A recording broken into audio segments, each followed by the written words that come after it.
සුබ දවසක් හැම දිනකටම ගනු ජේ YouTube channel එකට ඔයාලා ආවදත් සුපුරුදු විදියට සාදරයෙන් පිළිගන්නවා. අපි හැමෝගෙම හීනයක් තමයි ගෙයක් හදන එක. ඉඩමක් තියනවා වෙන්න පුළුවන්, ඒ ඉඩම ගෙයක් හදන්න යනවා වෙන්න පුළුවන්. එහෙමත් නැත්නම් හදපු ගෙයක් මිලදී ගන්න යනවා වෙන්න පුළුවන්. අද මම ඔයාට කියන්න යන්නේ හදපු ගෙයක් මිලට ගන්න යනවා නම් ඔයා පරීක්ෂා කළ යුතු, බැලිය යුතු, දැනගෙන සිටිය යුතු කාරණා මොනවද කියලා. මුලින්ම ඔයා කරන්න ඕනේ නිවස පරීක්ෂා කරන්න කලින් නිවස තියෙන ලොකේෂන් එක. එහෙමත් නැත්නම් ප්‍රදේශය ඔයාට ජීවත් වෙන්න සුදුසු ප්‍රදේශයක්ද කියලා හොයලා බලන එක. ඒ කියන්නේ අසල්වැසියන් කොහමද? නගරයේ තියෙන දුර කොච්චරද? එහෙමත් නැත්නම් ප්‍රධාන බස් මාර්ගයට කොච්චර දුරක් යන්න ඕනේද? එතකොට ඔයාගේ භාණ්ඩ හා සේවා සපයා ගන්න තියෙන පහසුව. ඒ විතරක් නෙමෙයි ඔයාට ජීවත් වෙන්න සුදුසු වටපිටාවක්, පරිසරයක් තියෙනවද කියලා. ඔන්න ඔය වගේ බොහොම වැදගත් කරුණු කාරණා ගැන මුලින්ම ඔයා හිතලා බලන්න ඕනේ. ප්‍රධානම දේ තමයි සමාජ මට්ටම. එහෙම නැත්නම් ආරක්ෂාව. මොකද ආරක්ෂාව සහ සමාජ මට්ටම කියන කාරණා දෙක එකට සම්බන්ධ වෙලා තියෙන්නේ. අර ලිවිං ස්ටෑන්ඩඩ් එකක් කියලා කියන්නේ ඒ කියන්නේ ඕගොල්ලෝ ජීවත් වෙන පරිසරය මොන වගේද? අනේ නිසා ඔයා ඉස්සෙල්ලම හොයලා බලන්න ඕනේ ඒ සමාජ තත්වය ඔයාට ගැලපෙන සීමාවේ තියෙනවද කියලා. දෙවෙනි කාරණාව තමයි ඉඩමට තියෙන ප්‍රවේශ මාර්ග. එහෙම නැත්නම් මාර්ගයන්. ඒ කිව්වේ ඔයාගේ ඉඩමට ඇතුල් වෙන්න තියෙන මාර්ගය අඩි 10ක් පළලයි නම් ඒකේ ප්‍රශ්නයක් නැහැ. හැබැයි අඩි 10ට වඩා අඩු වෙනවා. සමහර පාරවල් තියෙනවා අඩි 8යි, අඩි 6යි ඔහොම පොඩි පාරවල් තියෙනවා. සමහරට වාහනයක් යන්නත් බෑ. හැබැයි සමහරට ඔයාට ඒක අවුලක් නොවෙන්න පුළුවන්. නමුත් ප්‍රශ්නේ තියෙන්නේ ඔයා ඒකේ ඇප්‍රූවල් එක ගන්න එක. ඔයා ප්ලෑන් එක ඇඳලා ඔක්කොම කරලා ඇප්‍රූවල් එක ගන්න ගියාම ඒක ගන්න බැරි වෙලා යනවා. ඒ නිසා හොඳට මතක තියාගන්න ප්‍රවේශ මාර්ගය අඩි 10ක් තිබිය යුතුයි. හැබැයි මම යෝජනා කරනවා අඩි 20ක් වගේ මාර්ගයක් ප්‍රවේශ මාර්ගයේ විදිහට තියෙනවා නම් ගොඩාක් වටිනවා. හේතුව ඔයාලගේ ගෙදර මොකක් හරි උත්සවයක්, ෆන්ක්ෂන් එකක් තියෙනවා නම් පාරේ වාහන ඕගොල්ලන්ගේ ගෙදරට වාහන ටික නවත්තලා තවත් ඉඩ තියෙනවා අනිත් පැත්තෙන් වාහනයකට යන්න. අන්න ඒ වගේ දේවල්. ඔයා බලන්නකෝ ලෑන්ඩ් සේල් එකක් ගත්තාම, කට්ටි කරපු ඉඩමක් ගත්තාම ඒගොල්ලෝ අනිවාර්යයෙන්ම අඩි 20ක් තියෙනවා. ඒක මොකද ඒකේ ජනගණත්වය වැඩි, පොඩි සීමාවක ගොඩාක් පිරිසක් ඉන්නවා, වාහන භාවිතය වැඩි, වාහන හුමාරු වැඩි. අන්න ඒ නිසා. ඔන්න ඔය මම මුලින්ම කියපු කාරණා දෙක තමයි ප්‍රධානම කාරණා දෙක. ඒ දෙක හරිනම් ඔන්න ඒ දෙක ඔයාට ගැලපෙනවා නම් සමාජ තත්ත්වය, ආරක්ෂාව තියෙනවා නම් ප්‍රවේශ මාර්ගයේ ගැටලුවක් නැත්නම් හරි ඉඩමට ගියා. ඔන්න දැන් බලනවා මේ ඉඩමේ ගම් වතුරකට යට වෙනවද කියන එක. මොකද අපි දන්නේ නැහැ දැන් ඔයාලා වෙනම ප්‍රදේශයක නම් ඉන්නේ, ගොඩක් වෙනම දිස්ත්‍රික්කයක. මෙතන ඔයාලා දන්නේ නැහැ මේ පැත්තට ගියාම මේ ප්‍රදේශයේ ගම් වතුරට අහු වෙනවද මොනවද විස්තර කියලා. ඉතින් තොරතුරු ටිකක් වටේ පිටේ ඇවිදලා හොයලා බලන්න. අනිත් එක තමයි වැහි වතුරට යට වෙන ඉඩමක්ද කියලා. ඒ කියන්නේ වැහි වැස්සයෙන් පස්සේ වතුර ගලාගෙන යන්නේ නැත්නම් ඒ වතුර ටික ඉඩම ඇතුලේ රැඳෙනවා නම් ඒවත් ගැටලුව. හරි. ඊළඟට ඔයා හොයලා බලන්න ඕනේ ප්‍රධානම කාරණාව තමයි ඒ ඉඩම පිහිටි ප්‍රදේශයේ කිට්ටුව එක්ක හයි ටෙන්ෂන් ලයින් එකක් යනවා කියන එක. එහෙම නැත්නම් ෆැක්ටරිස් මොන හරි කර්මාන්ත ශාලා ළඟ පිහිටලා තියෙනවද නැද්ද? එහෙම නැත්නම් ඔයාලා අපි හැමෝම දන්නවා දැන් කුණු ප්‍රශ්නයක් තියෙනවා. සමහර තැන්වල ගිහිල්ලා කුණු ගොඩ ගහනවා. මම මේ කියන්නේ මිනිස්සු ගෙදරින් ගිහිල්ලා තියෙන කුණු ගැන නෙමෙයි. කුණු කන්ද වගේ ප්‍රදේශ. මොකද ඒ පලාතම වායු දූෂණයක් වෙනවා. මෙන්න මේ කරුණු කාරණා. ඊළඟට හයි ටෙන්ෂන් ලයින් එකක් තියෙනකොට ඒක හොඳ නැහැ කියලා කියන හේතුව ඒ කිට්ටුව ලොකු ඒරියා එකක ඉලෙක්ට්‍රිකල් ෆීල්ඩ් එක වැඩි. ඒ නිසා නිවසකට වාසස්ථානෙට ඒක එච්චර සුදුසු නැහැ. අන්න ඒක නිසා මේ දේවල් අනිවාර්යයෙන්ම හොයලා බලන්න ඕනේ. අනිත් එක තමයි ඔයාගේ ඉඩම පිහිටි තැන ඇල මාර්ගයකට, එහෙම නැත්නම් වැවකට, වැවේ මායිමකට සීමා වෙන තැනක්ද කියලා. ඒ කියන්නේ ඇලකට, වැවකට ගොඩක් වෙලා රිසර්වේෂන් කියලා ඒක සීමාවක් අයින් වෙනවා. සමහරට ඔයාගේ ඉඩම තියෙන තැන අහු වෙන්න පුළුවන්. මේ නිසා මෙන්න මේ හැම දෙයක්ම ඔයාට පරීක්ෂා කරගන්න පුළුවන් ගිහිල්ලා පළාත් පාලන ආයතනයට. මෙන්න මේ ආයතනයට ගිහිල්ලා ඔයා බලන්න ඔයාගේ ඉඩමේ පුවයි සර්වේ ප්ලෑන් එකයි. මෙන්න මේ ડોකියුමන්ට් එක අරගෙන ගියාම ඔයාට එතනින් පරීක්ෂා කරගන්න පුළුවන් මේ ඉඩම් පිහිටි තැනට මොකක් හරි එහෙම ගැටලුවක් තියෙනවා, රිසර්වේෂන් වලට අයින් වෙනවද නැත්නම් ප්‍රොජෙක්ට් එකකට ලකුණු වෙලාද තියෙන්නේ, ඔය වගේ දේවල් දැනගන්න පුළුවන්. අනිත් එක තමයි ප්‍රධාන පාරක අයින් එක. ප්‍රධාන පාර මායමේ සාමාන්‍යයෙන් ඉක්මනට ලොකු වෙනවා. අන්න ඒක නිසා මේ දේවල් අනිවාර්යයෙන්ම හොයලා බලන්න ඕනේ. දැන් ඔන්න ඔය ටික හොයලා බලලා ඊළඟට ඔයා බලන්න ඕනේ ප්‍රධානම දේවල් ටික තමයි යටිතල පහසුකම් කියන එක. යටිතල පහසුකම් කියලා කියන්නේ ඔයාගේ ජීවිතයට අවශ්‍ය අත්‍යවශ්‍ය භාණ්ඩ හා සේවා ඔයාට රීච් කරන්න පුළුවන්. ඔයාට පහසුවෙන් ඒ දේවල් ළඟා කරගන්න පුළුවන් වීම. උදාහරණයක් විදිහට සෞඛ්‍ය පහසුකම්. ඒ කියන්නේ හොස්පිටල් එකකට කොච්චර දුර යන්න ඕනද? ඊළඟට ඔයාගේ ළමයි ඉන්නවා නම් එතකොට ඒගොල්ලන් ඉස්කෝල වලට දාන්නේ ඉස්කෝල වලට කොච්චර දුරද? හොඳ ඉස්කෝලේ හරි තියෙනවද? අන්න ඒ වගේ. ඊළඟ දේ තමයි භාණ්ඩ මිලදී ගැනීම. දැන් අත්‍යවශ්‍ය භාණ්ඩ මිලදී ගන්න walking distance එහෙම යන්න පුළුවන්ද නැත්නම් ගොඩක් දුර යන්න වෙනවද? අන්න ඒ කාරණා. ඊළඟ දේ තමයි පොදු ප්‍රවාහන සේවා. දැන් නම් ටැක්සි සර්විසස් ගොඩාක් තියෙනවා. මම කියන්නේ ඒකත් කන්සිඩර් කරන්න. නමුත් ඊට අමතරව ප්‍රධාන බස් මාර්ගය ඒ පාරේ ඔයාගේ ඉඩම තියෙන තැනට කිට්ටුවෙන් මොකක්ද යන බස් එක ඔන්න ඔය යටිතල පහසුකම් කියන එක ඉතාම වැදගත්. හැබැයි ඔතෙන්ට එන්න ඕනේ අර මම මුලින් කියපු කරුණු කාරණා ඔක්කොම ඔයා සම්පූර්ණයි නම් ඔයාට ඒව ගැලපෙනවා නම් තමයි ඔය යටිතල පහසුකම් කියන කොටසට ඔයා එන්න ඕනේ. ඒ ආකාරයට අසල්වැසියන් වටපිටාව යටිතල පහසුකම් ගැන ඔයා දැනුවත් වුණාට පස්සේ ඔයා ඊළඟට යන්නේ නිවසට. ඔයා මිලදී ගන්න යන නිවස මුලින්ම දැක්කහම එහෙමත් නැත්නම් ලොකේෂන් එකට ගියපු ගමන්ම ඔයාට හිතට ඇති වෙන සිතුවිල්ල. ඒ කියන්නේ අපි එකට කියනවා ෆස්ට් ඉම්ප්‍රෙෂන් කියලා. ඔන්න ඔය ෆස්ට් ඉම්ප්‍රෙෂන් එක මුලින්ම දකිනකොට ඇති වෙන සිතුවිල්ල ගැන සැලකිලිමත් වෙන්න ඕනේ. මොකද හරිම වැදගත් දෙයක් තමයි ඔය පළවෙනි දැක්ම. එහෙමත් නැත්නම් මුලින්ම දකින විදිහ කියන කාරණාව. ඒකට බලපාන්න පුළුවන් thinking pattern එක. ඒ කියන්නේ එක එක්කෙනා හිතන විදිහ. ඒ විතරක් නෙමෙයි දෙයක් දැක්කහම ෆීල් වෙන විදිහ. ඒ කියන්නේ අපි සමහර වෙලාවට කියනවා මේ නිවස දැක්කහම අතන මේ ගේ නම් හොඳයි වගේ. සමහර ගයක් දැක්කහම කියනවා අලුත් ගයක් වෙන්න පුළුවන්. ළඟදී හදපු ලස්සන නිර්මාණයක් වෙන්න පුළුවන්. නමුත් සමහර විට කියන්න පුළුවන් මේ ගේ එච්චර හරි නෑ වගේ කියලා. ඔන්න ඕක තමයි මම කිව්වර ෆස්ට් ඉම්ප්‍රෙෂන් කියන කාරණාව.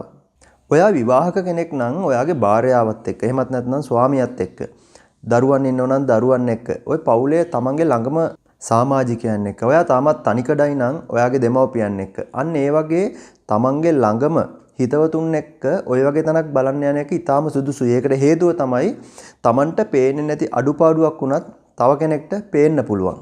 ඔන්න ඔය කාරණාව නිසා ඔයාට දැනෙන දේ, ඔයාට මුලින්ම හිතන දේ ඉතාම වැදගත් කාරණාවක්. ඊළඟට ඔයා දැනගත යුතු අනිවාර්ය කාරණාව තමයි මේ නිවස හදලා කොච්චර කල් වෙනවද? ඒ කියන්නේ මේ නිවස ඉදි කරලා තියෙන්නේ මොන වර්ෂයේද කියන කාරණාව. ඒ විතරක් නෙමෙයි නිවසක් හෝ ගොඩනැගිල්ලක් ඉදි කරලා වසර 5 10 15 20 ගත වෙනකොට යම් කිසි ෂෙයා වීමක් සිද්ධ වෙනවා.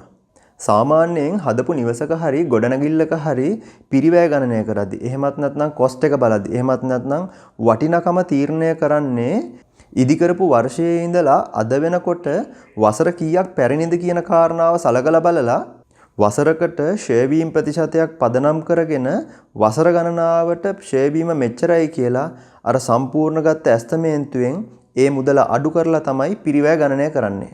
හැබැයි ඔය කියන කාරණාව නිවසකට එච්චරම බලපාන්නේ නැහැ. ඔයා කුඩා හෝ ගොඩනැගිල්ලක් ව්‍යාපාරික ස්ථානයක් මිලදී ගන්න යනවා නම් ඒ කියන්නේ කමර්ෂල් බිල්ඩින් එකක් මිලදී ගන්න යනවා නම් ගොඩනැගිලි තක්සේරු කරුවෙකු ලවා ඒ කියන්නේ බිල්ඩින් එස්ටිමේටර් කෙනෙක් ලවා එහි පිරිවැය එහෙමත් නැත්නම් වටිනාකම ගණනය කළගත යුතුයි.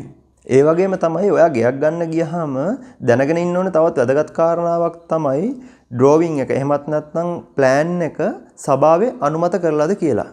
ඒකට හේතුව තමයි සභාවේ නීති රීති රෙගුලාසි වලට අනුව ඒ නිවස ඉදි කරලා තියෙනවා නම් කිසිම ගැටලුවක් වෙන්නේ නැහැ.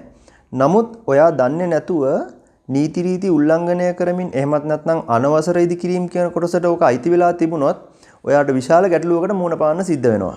ඒකට මම මෙහෙම උදාහරණයක් කියන්නම්. ඔයාගේ නිවසට තියෙන ප්‍රවේශ මාර්ගය එහෙමත් නැත්නම් නිවස ඉදිරි පිටින් දිව යන මාර්ගය අඩි 20ක් පළලයි කියලා හිතන්නකෝ. ඒ ප්‍රදේශයේ එහෙමත් නැත්නම් සභාවේ නීතියක් තියෙනවා ඔය මාර්ගයේ අඩි 20 මාර්ගයේ මැද ඉඳලා ඒ කියන්නේ සෙන්ටර් ලයින් එකේ ඉඳලා ඔයාගේ ඉඩම ඇතුළට අඩි 20ක් යනකම් කිසිම ඉදිකිරීමක් සිද්ධ කරන්න බෑ කියලා. ඒ කියන්නේ ඔයාගේ නිවසේ ඉදිරිපස මායිමේ ඉඳලා අඩි 10ක් ඇතුළට ඔයාගේ ඉදිකිරීමේ කිසිම දෙයක් අඩුම තරමේ ස්ලැබ් එකවත් වහලවත් එළියට පන්නන්න අවසරයක් නැහැ.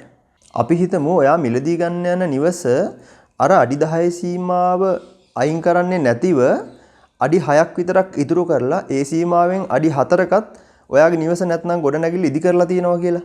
ඔන්න ඔය ආකාරයේ නිවසක හෝ ගොඩනැගිල්ලක ඔයා පදිංචි වෙලා වසර කිහිපයක් ගණනාවක් ගත වෙනකොට අපි හිතමු රජයෙන් යෝජනාවක් එනවා අර ඉදිරිපස මාර්ගය පුළුල් කිරීමේ ව්‍යාපෘතියක්.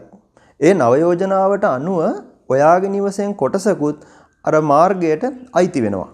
සාමාන්‍යයෙන් ඔය වගේ ව්‍යාපෘතිවලදී ඒ මාර්ගයන්ට අහුවෙන ඉඩම් වලට සහ ගෙවල් වලට වන්දි ලබා දීමක් සිද්ධ වෙනවා.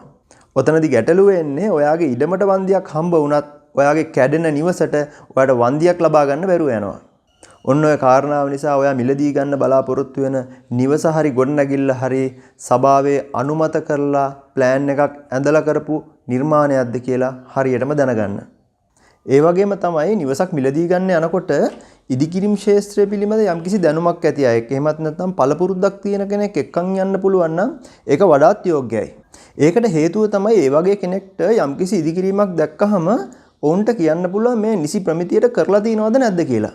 අපි හිතමු ඔයා මිලදී ගන්න යන නිවසේ බිත්ති පුපුරලා තිබ්බා කියලා. ඒ පිපිරීම සිද්ධ වෙලා තියෙන්නේ කපරාරුවෙන්ද එහෙමත් නැත්නම් බිත්තියෙන්ද එහෙමත් නැත්නම් ෆවුන්ඩේෂන් සෙටල් වීමෙන්ද කියලා ඔයාලට අයිඩියා එකක් නැහැ. සාමාන්‍යයෙන් කපරාරුවක් නිසා ඇතිවෙච්ච ක්‍රැක් එකක් නම් ඉරිතැලීමක් නම් ඒ එච්චරම ගණන් ගත යුතු තත්වයක් නෙමෙයි. ඒ වගේම තමයි ඔයාට ඒක ඉක්මනින්ම රිපෙයාර් කරගන්නත් පුළුවන්.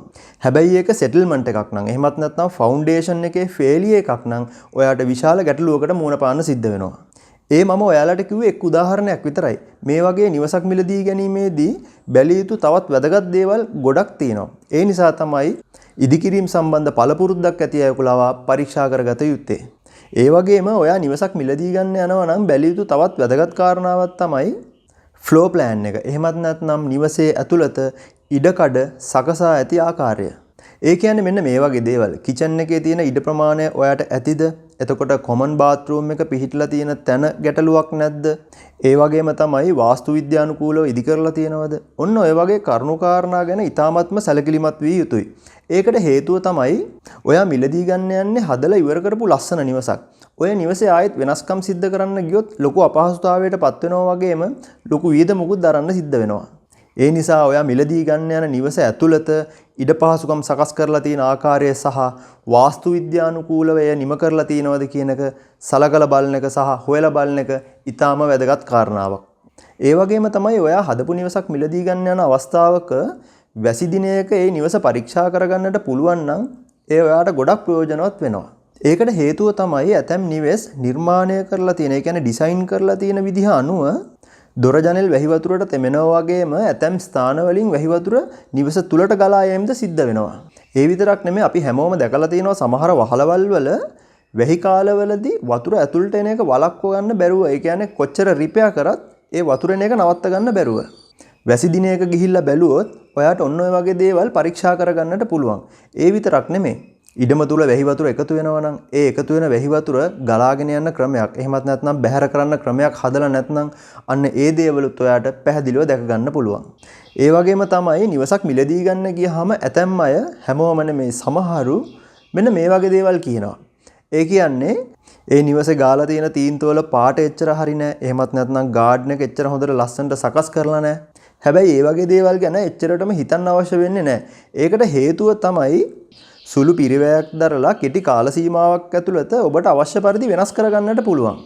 අද මම ඔයාලට මතක් කරේ නිවසක් මිලදී ගන්න ගියහම ඔයා දැනගෙන සිටිය යුතු, බැලිය යුතු, පරීක්ෂා කළ යුතු වැදගත් කරුණු කාරණා මොනවද කියලා. මේ වගේ ගොඩක් වැදගත් කරුණු කාරණා අරගෙන ඊළඟ එපිසෝඩ් එකකින් ආයෙත් අපි හම්බ වෙමු. ඒ වගේම මේ වීඩියෝ එකට ඔයාලා කැමති නම් ලයික් එකක් දාන්න. ඒ වගේම තාමත් මගේ channel එක subscribe කරලා නැත්නම් පල්ලෙහා රතු පාටින් තියෙන subscribe button එක ඔබලා subscribe කරන්න අමතක කරන්න එපා. එහෙම කළොත් තමයි ඔයාට මගේ අලුත්ම වීඩියෝස් බලා ගන්න පුළුවන් වෙන්නේ. ඒ වගේම ඔයාට මාව follow කරන්න පුළුවන් Instagram එකෙන්, ඒ වගේම Ganu Jay FB Messenger එකෙන්. එහෙමනම් අලුත් වීඩියෝ එකකින් ආයෙත් අපි හම්බ වෙමු.